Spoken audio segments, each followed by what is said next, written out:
Gold, trusted gold buyers. మీరు తాకట్టు పెట్టిన బంగారాన్ని విడిపించి ఈ రోజు ఉన్న మార్కెట్ ధరకు కొనబడను.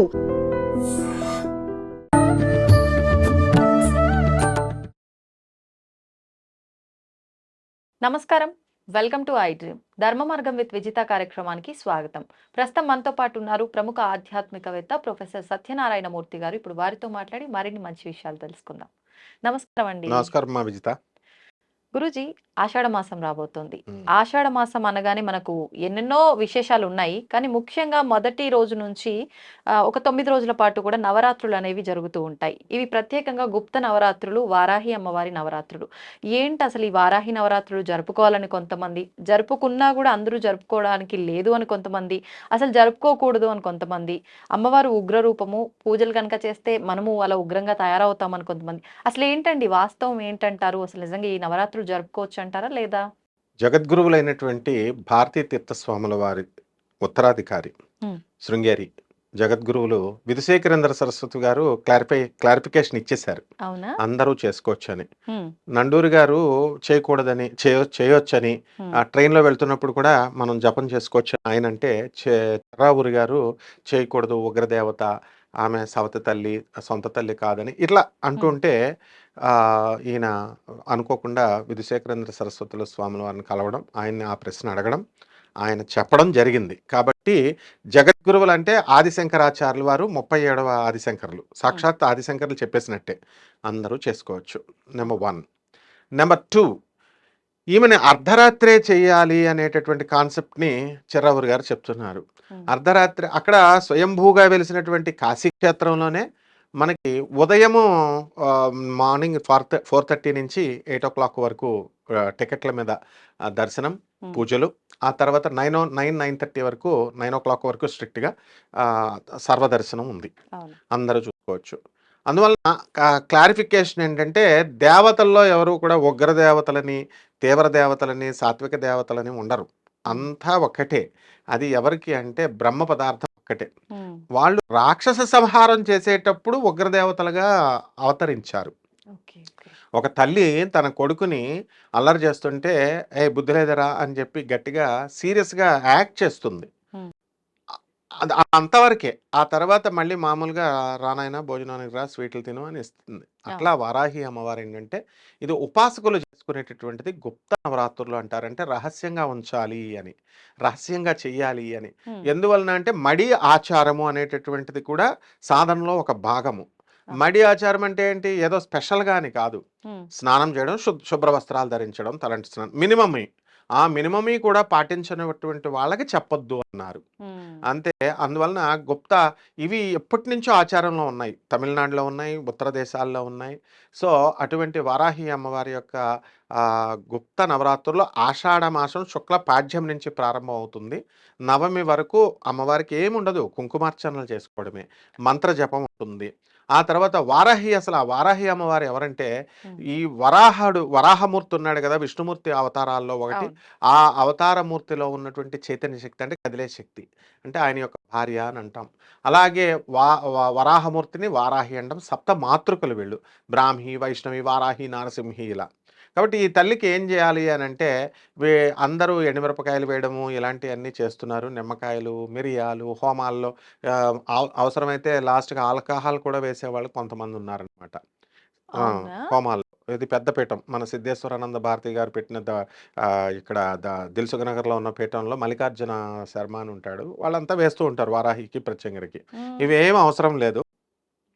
సో అమ్మవారికి మనం చేయాల్సినటువంటిది ఏంటంటే పసుపు కుంకుమార్చన. ఎలాగైతే లక్ష్మీదేవికి, సరస్వతీదేవికి, మనం పార్వతీదేవికి చేస్తున్నామో ఆ విధంగా ఈ జగన్మాత అయినటువంటి వారాహికి వారాహి అష్టోత్తరం దొరుకుతుంది, వారాహి సహస్రనామం దొరుకుతుంది. అండ్ జగద్గురువులైనటువంటి ఆదిశంకరాచార్యుల వారు నిర్దేశించారు, ఏ దేవతకైనా సరే, మన బెజవాడ కనకదుర్గమ్మ తల్లి మూలపీఠం, మాయాపీఠం. అమ్మవారికి అక్కడ కొండ మీదే ఏమన్నారంటే లలితా సహస్రంతో చేసుకోండి చాలు అన్నారు. అంతేగాని స్పెషల్గా ఏమో దుర్గాదేవి కాబట్టి దుర్గా మంత్రాలు, ఉమ్. కాళికాదేవికి సహస్రం చేసేటప్పుడు కాళికా సహస్రాలు అంటే అవసరం లేదు. లలిత చేస్తే ఇంకా చేస్తే చాలు అందరినీ కలిపి అందరినీ. పూజించినట్టే అవుతుంది. లలితాదేవి బండాసురుడితో యుద్ధం చేసేటప్పుడు ఆమె శరీరం నుంచి పృష్ఠభాగం నుంచి పుట్టిందే వారాహి. ఆహా. మా ప్రత్యంగిర వీళ్ళందరినీ పుట్టిస్తుంది. వాళ్ళు బండాసురుడితో యుద్ధం చేస్తారు, చంపుతారు. కాబట్టి ఈ అమ్మవారు బ్రహ్మ పదార్థం అంతా ఒకటే కాబట్టి సాత్విక, ఉగ్ర అనే పదాలు ఇంక తీసేయచ్చు తీవ్ర ఉమ్. దేవతలు అనేది. ఉమ్. ఆమె అవతార ప్రయోజనం కోసం అలా పుడతారు. ఆ తర్వాత అంతా సాత్వికమే. ఉమ్. కాబట్టి మనం చక్కగా ఏ డౌట్ ఇంక అక్కర్లేకుండా వారాహి అమ్మవారు ఏంటంటే భూములకు సంబంధించి ఇప్పుడు అమ్మవారికి ఏమీ లాభం లేదమ్మా మనం పూజలు చేయడం వల్ల. ఎవరి భూములైతే కబ్జా చేయబడ్డాయో, ఎవరి స్థలాలైతే ఇళ్ళు అమ్ముడవ్వట్లేదో, రేట్లు సరిగ్గా రావట్లేదో, ఇలాంటి వాళ్ళు వాళ్ళ పర్సనల్ ప్రాబ్లమా అమ్మవారిదా? వాళ్ళ వాళ్ళది. Personal problem. So they have to approach అమ్మవారు, దట్స్ ఆల్. ఉమ్. అందువల్లనే అమ్మవారికి ఏదో బెనిఫిట్ చేస్తున్నట్టు వీళ్ళ డిస్కషన్లు. అమ్మవారు ఉగ్రదేవత, సాత్విక దేవత, ఇలా వాళ్ళు చెయ్యొచ్చు చేయకూడదు. అమ్మవారు అలాగే ఉంటుంది. చేసుకునే వాళ్ళు చేసుకోవచ్చు, మానేసిన వాళ్ళు మానేసేయచ్చు. ఆమె ఏమీ అనదు. మరి కాబట్టి ఇప్పుడు కాదండి. ఇప్పుడు అమ్మవారికి ఏదైనా చెయ్యొచ్చు. అమ్మవారి దగ్గర మనం ఏం చేస్తే ఏముంది? అందులో చేయొచ్చు, చేయకపోవడం ఇదంతా ఏంటి అని అనుకుంటే, నిజంగా చెయ్యొచ్చు అంటే ఇప్పుడు ఎవరి చిన్నతనం నుంచి వాళ్ళ ఇంట్లో ఆచారంగా వచ్చేయి కొన్నుంటాయి. లేదు సాంప్రదాయము, ధర్మం ప్రకారంగా నడిచేవి కొన్నుంటాయి. అలా చూసుకుంటే ఎంతోమంది దేవీ దేవతల పూజలు, ఆరాధనలు చేస్తున్నారు. ఉమ్, ఒక రాయి పెట్టి పసుపు కుంకుమ వేస్తే అవును, అదే అవును, దేవత. చెప్తాను.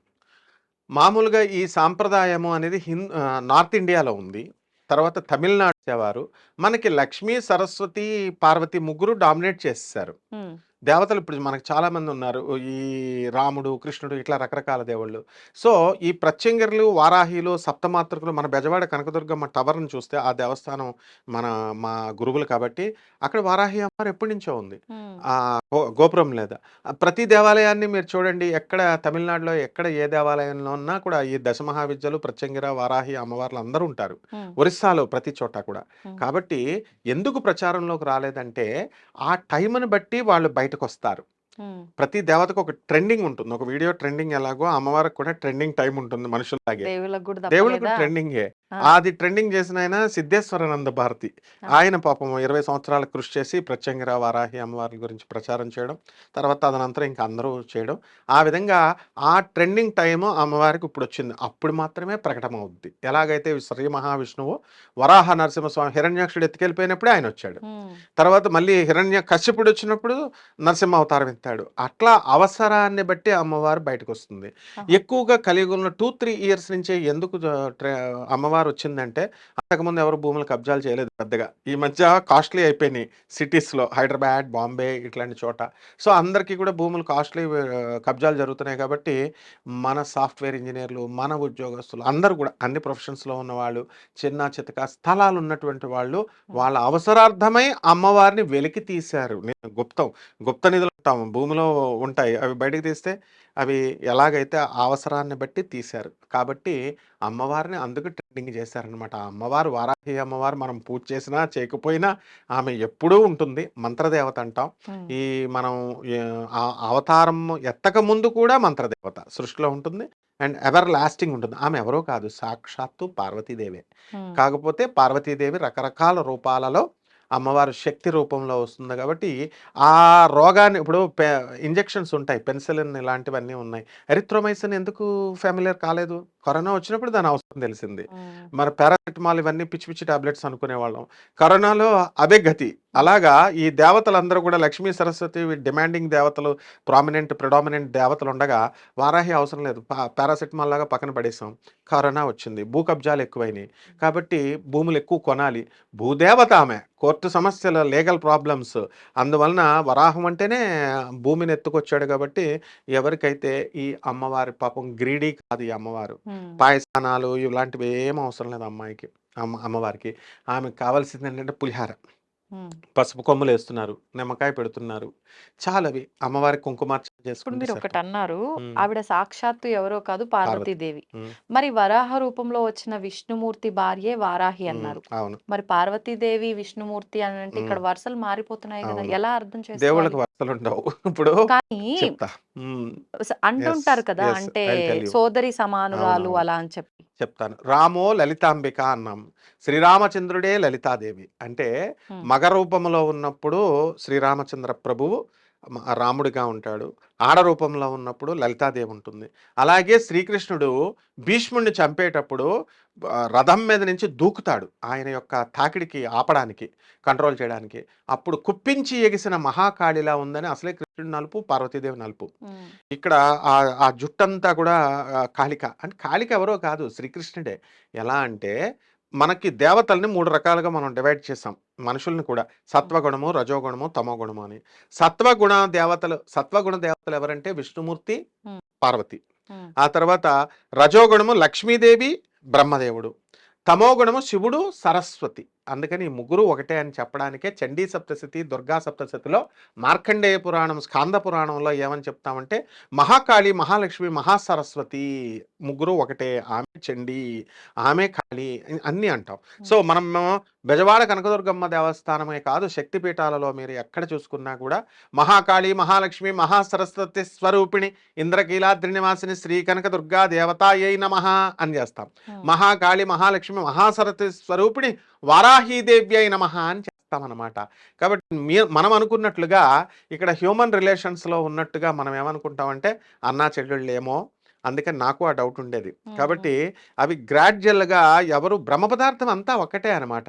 శ్రీ మహావిష్ణువు ఎవరో కాదు పార్వతే, అలాగే పార్వతి ఎవరో కాదు సీతే. అది జగద్గురువులు, దానికి ప్రామినెంట్ కూడా నేను రెఫరెన్స్ ఇస్తున్నాను.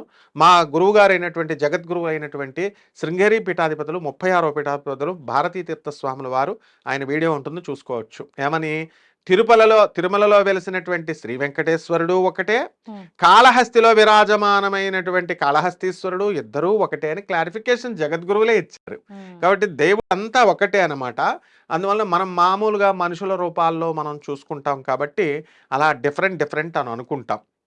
కాబట్టి క్లియర్ కట్గా ఆమె ఈ ఈ బ్రహ్మ పదార్థం అంతా ఒక్కటే. కాబట్టి డిశ్చార్జ్ చేసేటప్పుడు ఇచ్ఛాశక్తి, జ్ఞానశక్తి, క్రియాశక్తిగా డివైడ్ అవుతాం. పరిపాలన చేసేటప్పుడు డీసెంట్రలైజేషన్ ఆఫ్ పవర్. ఒక వీడియో వచ్చినప్పుడు ఎడిటర్ వీళ్ళు వాళ్ళు ఎలా ఉంటారో అట్లా ఈ అమ్మవారు ఇచ్చన కలిగించేటటువంటిది వారాహి, పార్వతి. ఓకే. పని చేసేటప్పుడు పని చేయాలి కాబట్టి క్రియాశక్తి, technical know how to do the work అనేది చెప్పేది జ్ఞానశక్తి, ఆమె సరస్వతి. సరస్వతి. కాబట్టి దయచేసి భక్తులు ఏమీ కన్ఫ్యూజ్ అవసరం లేదు. వారాహి అమ్మవారికి ఇష్టం ఉన్న వాళ్ళు చేసుకోవచ్చు, లేదు ప్రత్యేకమైనటువంటి మడులు ఆచారాలు ఏం అవసరం లేదు. దీని గురించి పెద్ద యుద్ధాలు అవసరం లేదు. నండూరు గారు రీసెంట్గా కూడా మళ్ళీ జగద్గురువులు చెప్పినట్టుగానే వారాహి అమ్మవారు ఆయన రెఫరెన్స్ ఇచ్చుకొని పెట్టుకున్నారు. ఇప్పుడు పాపం అందరికీ ఎవరికి ఇప్పుడు ఆమెను మానేసినంత మాత్రం నష్టం లేదు. అలాగే చిర్రావూరు గారు కూడా ఏం చెప్పారంటే రాత్రులు చేసుకోండి అన్నారు. పాపం ఆయన కూడా ఏమీ చెడుగా చెప్పలేదు. అమ్మవారి ఉపాసనలన్నీ కూడా రాత్రులే జరుగుతాయి. మగదేవుళ్ళందరూ ఏమో మార్నింగ్ జరుగుతాయి. అసలు దేవుడు మగ ఆడ అని ఉండదు, neutral, masculine and no feminine. కాబట్టి బ్రహ్మ పదార్థం అంతా ఒకటే కాబట్టి అలా డివైడ్ చేసుకుంటాం. అందుకని చిర్రావూరు గారు సాయంత్రాలు రాత్రులు చేయండి అన్నారు తప్ప ప్రజలు కన్ఫ్యూజ్ అవ్వాల్సినటువంటి అవసరం లేదు. వాళ్ళు చక్కగా వాళ్ళ పంచాయతీలే అయిపోయినాయి అనమాట. కాబట్టి ఇక వారాహి అమ్మవారికి చక్కగా గుప్త నవరాత్రులు పోనీ ఎవరైతే ఉపాసకులు ఉన్నారో వాళ్ళనే చేసుకోనివ్వండి. మామూలు వాళ్ళు డోంట్ గో టు వారాహి అమ్మవారు పోనే. ఆమె సాక్షాత్ డైరెక్ట్ పార్వతీదేవి డిపార్ట్మెంట్కి వెళ్ళిపోయి పార్వతీదేవిని చేసుకుంటే ఏం ఇది లేదు. అసలు విచిత్రం ఏమిటంటే వారాహి అమ్మవారు వచ్చిన తర్వాత ఏమైందంటే అమ్మ కంప్లీట్ స్వీప్ అయిపోయారు. ఎవరు?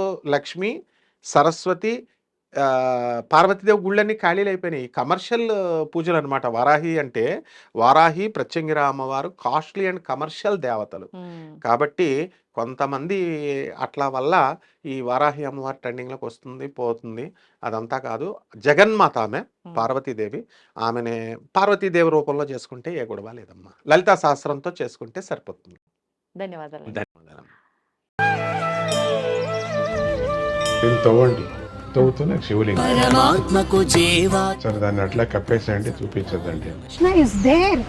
మూర్తి పూజ కాదు, సాక్షాత్ బ్రజేంద్ర నందన భగవాన్ ఉన్నారు మూర్తిలో. ఏమీ ఆశించకుండా ఆరాధించే వాళ్ళు కూడా ఉన్నారా ప్రభుజీ? నిజమైన భక్తి అంటే మనకు తెలియదు కాబట్టి